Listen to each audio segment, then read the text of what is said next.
My parents built Harrison Manufacturing from nothing. Dad started the company in 1989, manufacturing industrial equipment parts in a 3,000-square-foot warehouse. Mom handled the books, working from our kitchen table while raising 3 kids. By the time I was born, an unexpected 4th child when Mom was 41, they'd grown it to 15 employees and $2 million in annual revenue. My older siblings all joined the business. Daniel, the eldest at 42, ran operations. Catherine, 39, handled sales and marketing. Michael, 37, managed logistics and distribution.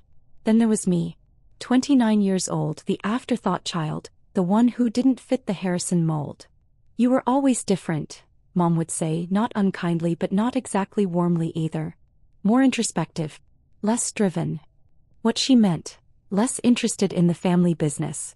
I showed interest once. At 15, I asked Dad if I could learn about the manufacturing process. He'd patted my head absently. "That's nice, sweetie. Why don't you focus on your schoolwork? Your brothers and sister have the business covered." At 17, I suggested a new inventory tracking system after reading about supply chain optimization. Dad smiled indulgently. "We've been doing this for 28 years. I think we know what works."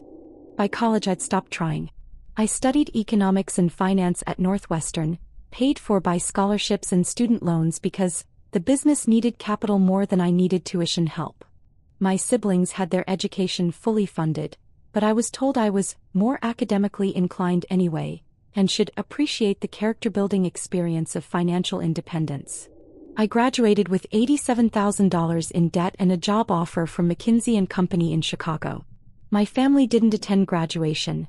There was a major client meeting that weekend that required all hands on deck. "You understand," Mom had said on the phone. "The business has to come first. You're doing great on your own anyway."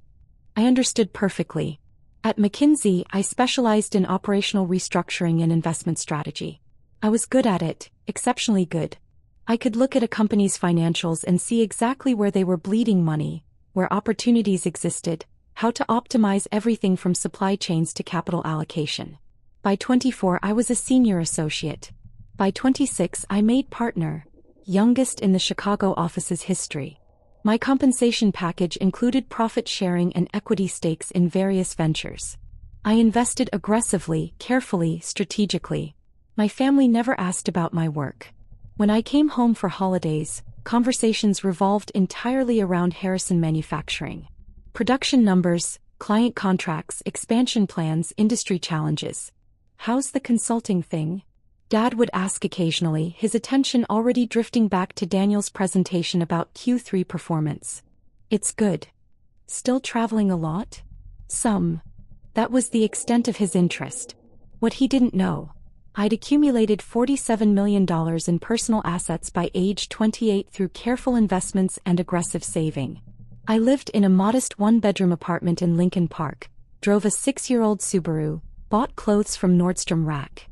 My family assumed I was doing fine, whatever that meant for someone in consulting. "Must be nice having a stable job," Catherine said once, her tone suggesting stable meant mediocre. "Not everyone has the stomach for business ownership. There's no shame in being an employee."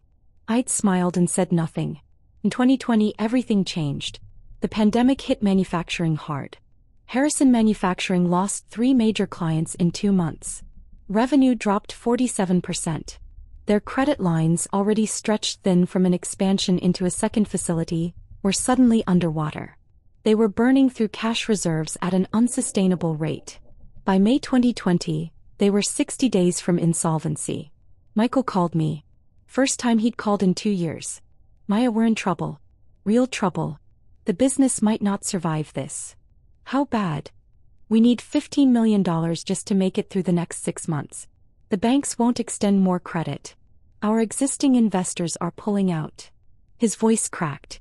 "Dad's talking about bankruptcy. What do you need from me?" The pause was long. Do you have maybe $10,000 we could borrow? Just temporarily. I know it's a lot, but $10,000. To save a company that generated $34 million annually before the crash. Like asking for spare change. "I don't have that liquid right now," I lied. "But let me make some calls. I know people in private equity." "Really? That would be incredible." We're desperate, Maya. I hung up and spent the weekend analyzing Harrison Manufacturing's financials. Michael had sent everything, desperate enough to overlook that his little sister probably couldn't help anyway. The company was struggling, but the fundamentals were sound. Good client relationships, solid reputation, quality products. The problem was cash flow and leverage, not the core business model. With proper capital injection and strategic restructuring, they could not only survive but thrive. I drafted an investment proposal through a private equity firm I'd been consulting with, Meridian Capital Partners. I structured it carefully. $30 million in capital injection in exchange for 51% equity and 3 board seats out of 5. The family would retain operational control and generous salaries, but all major strategic decisions would require board approval. My approval, though they'd never know it. Meridian Capital Partners was my entity. I'd established it 2 years earlier as a personal investment vehicle, named after the street where I'd grown up. Nothing obviously connected to me. Different address, corporate structure, layers of legal separation. I presented it to Michael as investors I know through work. The family was thrilled. Saved from bankruptcy, able to keep running the business, only giving up some equity to faceless investors who'd probably stay hands-off anyway. Dad announced it at a family dinner in June 2020. We found capital. Maya connected us with some investors who believe in our vision. We're going to make it through this. Everyone congratulated him for his business acumen in navigating the crisis. Catherine praised his negotiation skills. Daniel raised a toast to Dad's leadership during impossible times. I sat at the end of the table eating my chicken quietly, saying nothing. "Thank you for the introduction," Mom said to me, her tone warmly patronizing. "It's nice that your consulting contacts came through. See, your work can be useful even if you're not in the family business." "Happy to help," I replied simply. For the next 3 years, I watched through quarterly board meetings and financial reports. The company stabilized quickly. By Q4 2020, they were profitable again. By mid-2021, they'd exceeded pre-pandemic revenue. By 2023, they were hitting $52 million annually with healthy margins. My family attributed this entirely to their brilliant management. Dad's strategic vision. Daniel's operational excellence. Catherine's sales prowess. Michael's logistics optimization. The quarterly board meetings were held remotely, which meant I participated through my attorney as proxy for Meridian Capital. The family dealt with him, not me. They thought I was still just Maya, the consultant, completely unaware I was actually reviewing every decision they made. They hired 12 new employees without board approval. Minor violation, but I let it slide. They gave themselves 18% raises. Also without board approval. I made a note but didn't interfere. They purchased new company vehicles. A BMW for Dad, a Mercedes for Catherine, and Audi for Daniel. Listed as company cars, but primarily used personally. Another violation, but still within acceptable parameters. Then they started planning a major expansion without consulting the board. A $22 million project to build a third facility in Tennessee. They'd been negotiating for 6 months, already put down a $2 million deposit, signed preliminary contracts. The first board meeting where it was mentioned was 2 weeks before they planned to break ground. My attorney called me. They're moving forward on a major capital project without board authorization. That's a clear violation of the investment agreement. What are they saying when you raise concerns? Daniel says they don't need board approval for operational decisions. Catherine insists they're just informing us as a courtesy. Your father claims he's run this company for 34 years and knows what he's doing. Do they understand the board has final authority on expenditures over $5 million? They don't seem to think it applies to them. They're treating the investment agreement like a suggestion. I reviewed the Tennessee project details.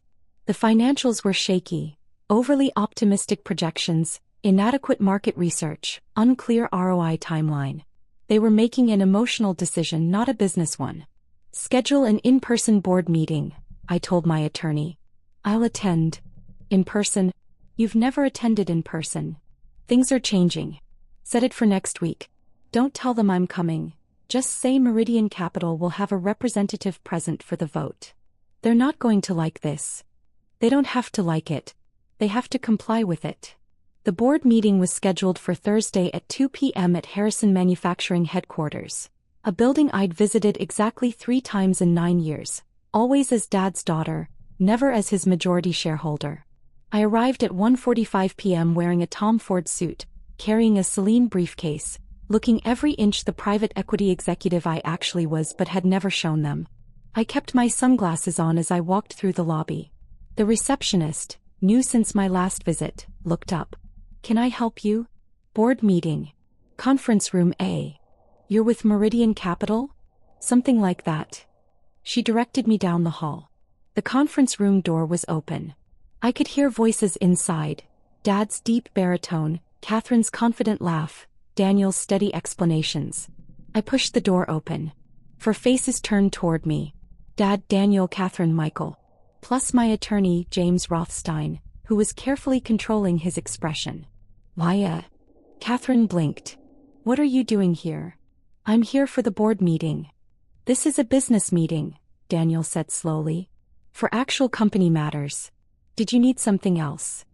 "I'm here for the board meeting," I repeated, taking a seat at the table. "Shall we begin?" Dad looked confused. "Honey, this is about the Tennessee expansion. Very technical corporate stuff. You probably wouldn't find it interesting." "On the contrary, I find it extremely interesting. A $22 million capital project without board approval violates Section 7.3 of your investment agreement." Silence. Michael frowned. "How do you know about our investment agreement?" I removed my sunglasses, met his eyes. "I've read it very carefully." "James," Dad turned to my attorney, "can we get started? I'm not sure why Maya's here, but we have important business." "Ms. Harrison is here in her capacity as principal representative of Meridian Capital Partners," James said formally. The room went silent. "That's not funny," Catherine said finally. I opened my briefcase, removed a document, slid it across the table. "Corporate structure of Meridian Capital Partners. Note the principal shareholder and CEO." Dad picked it up, his hand starting to shake. His eyes scanned the page, then stopped. "This says, Maya Harrison, 100% equity holder, Chief Executive Officer, Board Chairman." "That's correct." "This is a joke," Daniel said, but his voice wavered. I slid another document across. "Investment agreement signed June 2020.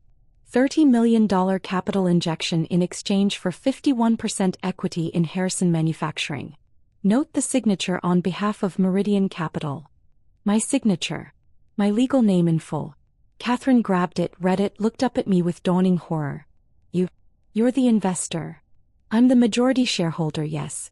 And this board meeting is to discuss your unauthorized Tennessee expansion." "How?"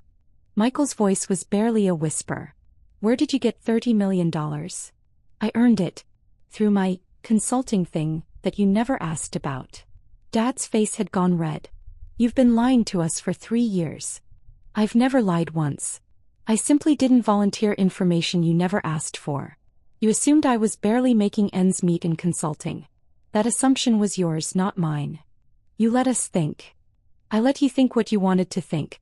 Just like you let me think I wasn't important enough to fund my college education, or attend my graduation, or include in business discussions. Everyone makes assumptions." James cleared his throat. "Perhaps we should address the Tennessee project?" "Yes," I said crisply. "The $22 million expansion you've planned without board authorization. Walk me through the projections." Daniel, still in shock, mechanically opened his presentation. He went through the numbers, the market analysis, the timeline. I listened for 20 minutes, then held up my hand. "Stop. Your market analysis is based on 2019 data. Your competitor assessment ignores 3 new manufacturers that opened in the Southeast since 2021. Your labor cost projections are 22% below current market rates. And your timeline assumes permit approvals in 90 days when the Tennessee average is 6 months. How do you?" "Because I'm good at my job. This project is structured will lose money. Minimum $4 million in the first 2 years, possibly more." "You don't understand our industry," Dad said, finding his voice. "We've been in manufacturing for 34 years. And I've been restructuring manufacturing operations for 8 years. I've consulted on 47 projects exactly like this. 31 succeeded, 16 failed. This one, as planned, would fail. Catherine leaned forward. So what do you suggest? Cancel it? No. Restructure it. Smaller initial facility, phased expansion, revised labor strategy, updated vendor contracts. I have a revised proposal that makes this project viable. I slid a deck across the table. 40 pages of detailed analysis, revised projections, implementation timeline. I'd prepared it over 3 days. They read in silence. This would work, Daniel admitted finally. It's more conservative, but the numbers are solid. It would also cost $14 million, not $22 million. Which means we can fund it without additional capital raises. What about the deposit we already paid? Michael asked. On a preliminary site that's overpriced by $1.3 million? Consider it a learning experience. I've identified 3 better locations. We can forfeit the deposit and still come out ahead. Dad stared at the proposal. You did this in 3 days? I do this professionally. This is what I've been doing while you thought I was making PowerPoints for corporate clients. How much do you make? Catherine asked bluntly. Last year, $8.7 million. This year's on track for $11 million. The number landed like a physical blow. That's more than the entire executive team combined, Michael said weakly. Yes. Why didn't you tell us? Mom's voice came from the doorway. I hadn't noticed her arrive. She stood frozen, looking at me like I was a stranger. Why would I? You never asked. You never showed interest in my work beyond, how's the consulting thing? You assumed I was average at best, probably struggling in my expensive Chicago apartment, making maybe $100,000 a year if I was lucky. We would have been proud, Mom said. Would you? Or would you have been uncomfortable that your afterthought daughter was more successful than your golden children? Silence answered that. The Tennessee project, I said, returning to business. We vote now. All in favor of the revised proposal. James raised his hand immediately. He represented my 51% controlling stake. I raised my own hand. That's 3 board seats out of 5. Motion passes. The project moves forward under the revised structure. Wait, Dad said. We don't get a say? You had a say. You chose not to exercise it through proper channels by presenting the project to the board before making commitments. Now the board is exercising its authority. This is our company, Catherine said, but without heat. She looked dazed. 49% yours. 51% mine. That's how majority equity works. You're going to take over everything, Daniel said. Control all our decisions. No. I'm going to do what I've been doing for 3 years. Provide capital, strategic oversight, and approval on major decisions. You'll continue running daily operations. But this fantasy where you're independent owners who just happen to have silent investors? That ends now. Because of one mistake? Michael asked. Because of 3 years of mistakes that I've been monitoring and allowing because they weren't catastrophic. The unauthorized hiring. The excessive executive compensation. The personal use of company vehicles. The travel expenses that were 40% personal. I've watched all of it. Dad's face went from red to white. I let it slide because the company was performing well and the violations were technically minor. But the Tennessee project crossed a line. You were about to blow $22 million on a poorly planned expansion because you didn't want to ask permission from faceless investors. What do you want? Dad asked, his voice defeated. Compliance. Respect for the investment structure. Acknowledgement that I'm not your daughter playing at business. I'm your majority shareholder who saved you from bankruptcy. We would have found other investors, Catherine said weakly. You tried for 3 months in 2020. Everyone turned you down. I was your last option and you didn't even know it was me. The truth of that statement settled over the room. The Tennessee project moves forward under the revised plan, I continued. But there will be changes to prevent future violations. Monthly board meetings instead of quarterly. All expenditures over $50,000 require advance approval. Executive compensation will be tied to performance metrics. And company vehicles will be actually used for company business or purchased personally. You're punishing us, Daniel said. I'm implementing standard corporate governance that should have existed from day one. These are normal structures for any company with external investors. But you're not external, Mom said quietly. Your family. Am I? Because for 29 years I've been the family member you barely included. The one not worth funding through college. The one whose career was nice, but not interesting enough to ask about. The one who didn't fit the Harrison mold. That's not fair, Catherine protested. Neither was assuming I had nothing to offer. Neither was dismissing my suggestion about inventory systems at 17. Neither was missing my graduation because the business came first. Neither was calling me stable instead of successful because I didn't join the family company. No one had a response. I stood gathering my materials. James will send the revised Tennessee proposal and new governance structure by tomorrow morning. We'll meet monthly first Thursday 10 a.m. Attendance is mandatory for all board members and executive team. Wait, Dad said. Just wait. Can we talk about this as a family? We are talking about it. At a board meeting. Which is the appropriate venue for discussing company business. I mean really talk. Not like this. Not so formal and cold. I looked at him for a long moment. You have 3 other children in this room. Talk to them about how it feels to have your contributions dismissed. I'm sure they can't relate, but maybe they'll try. I walked toward the door. Aya, please. Mom's voice stopped me. We didn't know. We didn't understand. If we had known. If you had known, would you have treated me differently? Or would you have resented that your late-in-life accident baby was more successful than your planned children?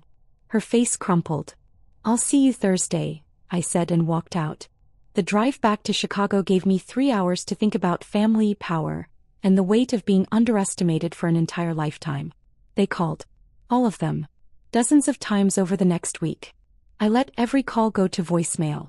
Dad's messages evolved from confused to angry to pleading. You owe us a conversation. This is ridiculous. You're tearing this family apart. Please, Maya, just talk to us. Catherine's messages were defensive. You're being vindictive. This isn't about business, it's about revenge. We made mistakes, but this is excessive. Daniel's were analytical. We can work this out. Let's find a compromise. There must be a way to restructure this that works for everyone. Michael's were the most honest. I'm sorry. We were wrong. About everything. Please don't destroy what Dad built. I didn't respond to any of them. Thursday morning, I arrived at Harrison Manufacturing at 9:45 a.m. The receptionist recognized me this time. Ms. Harrison, they're waiting in the conference room. The entire executive team was present 15 minutes early. All of them looked like they'd lost sleep. I took my seat at the head of the table. No longer Dad's seat, but mine as board chairman. Let's begin. Daniel, operations report. The meeting lasted 3 hours. I asked detailed questions about every department, challenged every assumption, pointed out inefficiencies they'd overlooked. I demonstrated exactly how much I knew about their business, more than they did in many areas. By the end, they'd accepted my revised organizational structure, new approval processes and performance-based compensation model. One more thing, I said as we concluded. Family dynamics. Everyone tensed. This doesn't change outside the office.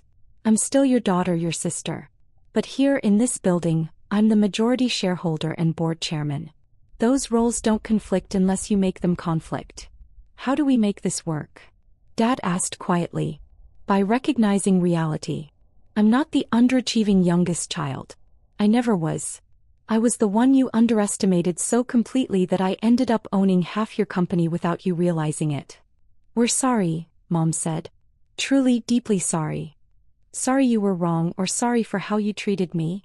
Both, she said, and her voice shook. Both, Maya. I looked at each of them in turn. Here's what happens now. The business operates under proper corporate governance. You continue running operations, I provide strategic oversight. We meet monthly, maintain proper board structure, follow established procedures. And nobody makes jokes about my consulting thing, or my stable job, or treats my career like a cute hobby. Agreed, Dad said immediately. Outside the office we're family. But that means actual family, where my achievements matter as much as everyone else's. Where my graduation is worth attending. Where my work is interesting enough to ask about. Where I'm not an afterthought or a disappointment for not joining the family business. You were never a disappointment, Catherine said. I was always a disappointment. Just be honest about it. The daughter who didn't want to work with Dad, who studied finance instead of engineering, who moved to Chicago instead of staying local. I didn't fit your vision of family unity.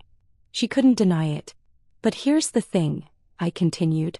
I built something bigger than any of you while you weren't paying attention. I saved your company when you had nowhere else to turn. I've been protecting your business for 3 years while you thought I was making PowerPoints. And I did it all without asking for recognition, without demanding appreciation, without making it about ego. Why? Michael asked.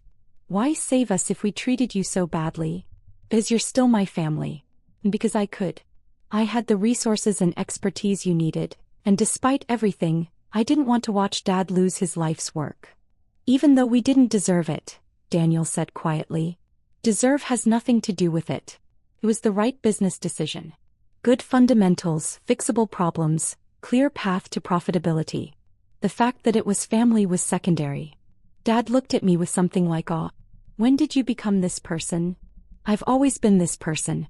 You just never looked closely enough to see it. The meeting ended. As everyone filed out, Dad hung back. Maya, he said. I failed you. As a father, as a mentor. I was so focused on building something with Daniel and Catherine and Michael that I never saw what you were building on your own. No, you didn't.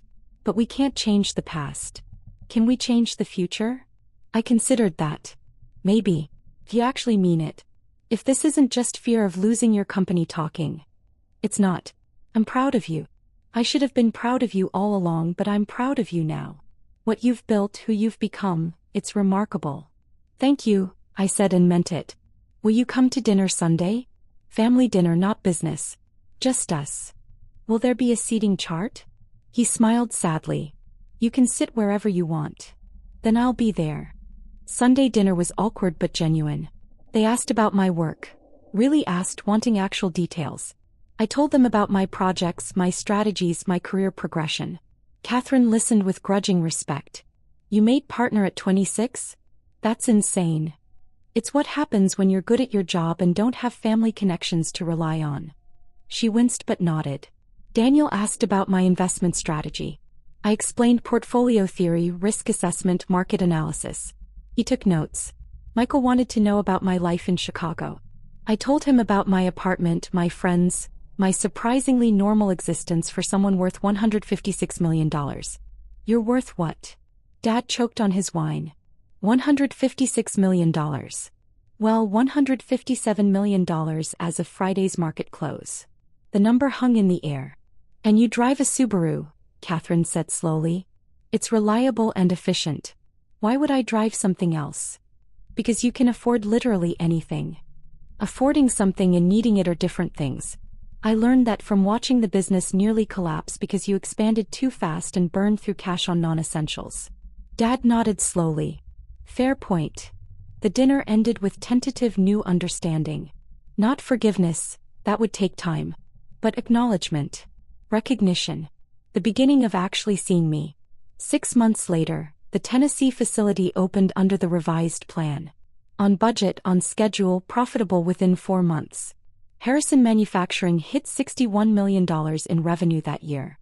Executive compensation increased, but now tied to performance metrics that actually mattered. I attended monthly board meetings, provided strategic guidance, challenged assumptions. But I let them run operations, make tactical decisions, lead their teams. At family gatherings, they included me in business discussions. Not as a courtesy, but as the person with majority control and strategic expertise. Maya, what do you think about the Wisconsin opportunity? Dad would ask. I'd give my analysis. Sometimes they agreed, sometimes we debated.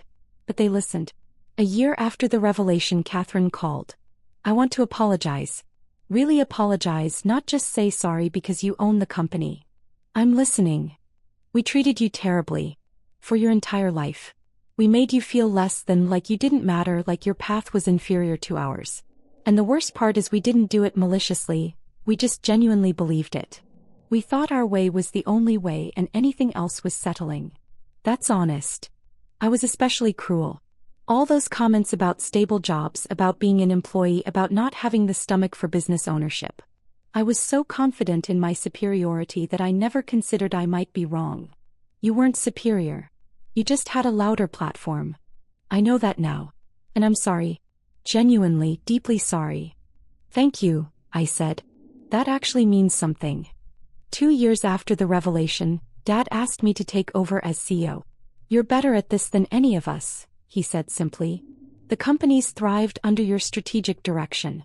You should be leading it officially. I don't want to be CEO. He looked surprised. Why not? Because I have my own career that I love. I'm not interested in running operations. I'm interested in strategic investment. That's what I'm good at, what I enjoy. You need an operator, not a strategist in the CEO role. Then what should we do? Hire a professional CEO. Someone with manufacturing experience and operational excellence. Keep Daniel as COO, Catherine as Chief Sales Officer, Michael as Head of Logistics. But bring in outside expertise for the top role. You'd be okay with that? I'd prefer it. I'm the board chairman and majority shareholder. That's where I add value, governance and strategy, not daily operations. We hired Jennifer Wu, a manufacturing veteran with 20 years of experience. She was brilliant, decisive, and completely unintimidated by family dynamics. Harrison Manufacturing hit $78 million in revenue her first year. $94 million her second year. My family learned to operate in a proper corporate structure. They learned that expertise matters more than bloodline. They learned that the quiet daughter they dismissed for 29 years was the reason they still had a business. And I learned that sometimes the best revenge isn't destruction. It's succeeding so completely that everyone has to acknowledge they were wrong. It's saving the people who dismissed you, then making them work within structures you control. It's proving your worth so undeniably that they can't explain it away or minimize it or pretend it doesn't exist.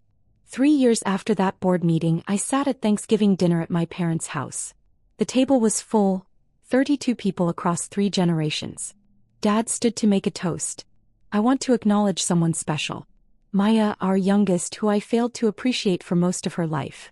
Who built an extraordinary career while we weren't paying attention. Who saved our family business when we had nowhere else to turn.